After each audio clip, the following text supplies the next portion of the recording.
Hi guys! Welcome to my vlog! So, sa vlog na ito, ating lulutuin ang tortang talong. Isang klasikong Filipino dish na masarap at masustansya. Alam nyo ba na ang talong ay mayaman sa antioxidants na nakakatulong labanan ang mga free radicals. May fiber para sa maayos na digestion at may vitamina para sa malakas na immune system. Tara, lutuin natin at tamasin ang sarap na benepisyo ng tortang talong. Ngayon ay ihahanda natin ang talong para hugasan.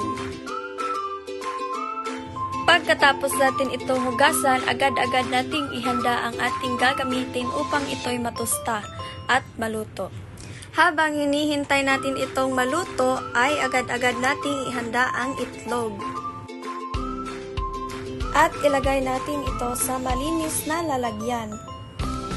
Sunod nating gagawin ay halu-haluin.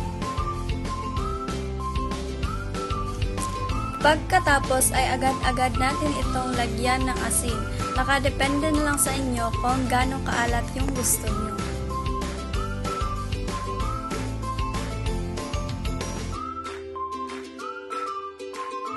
Pagkaluto ng talong, agad-agad natin itong isalin sa lalagyan.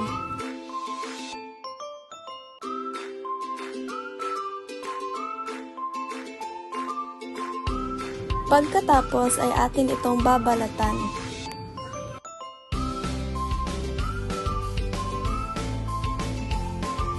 At pagkatapos ko itong balatan ay agad ko itong hinalo sa itlog.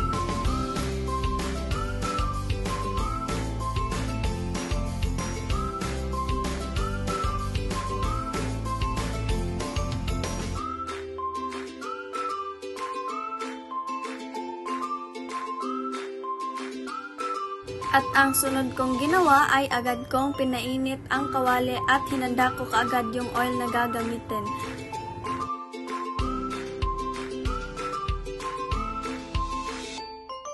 Pagkatapos uminit ng kawali ay agad nating ilagay ang tortang talong.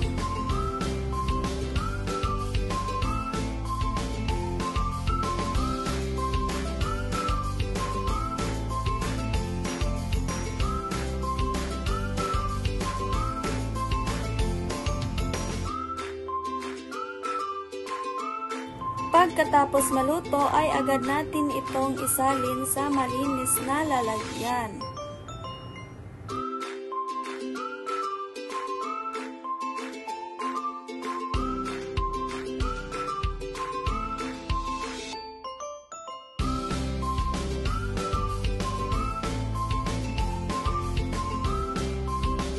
At dyan na nagtatapos kasi luto na ang ating sobrang sarap na tortang talong.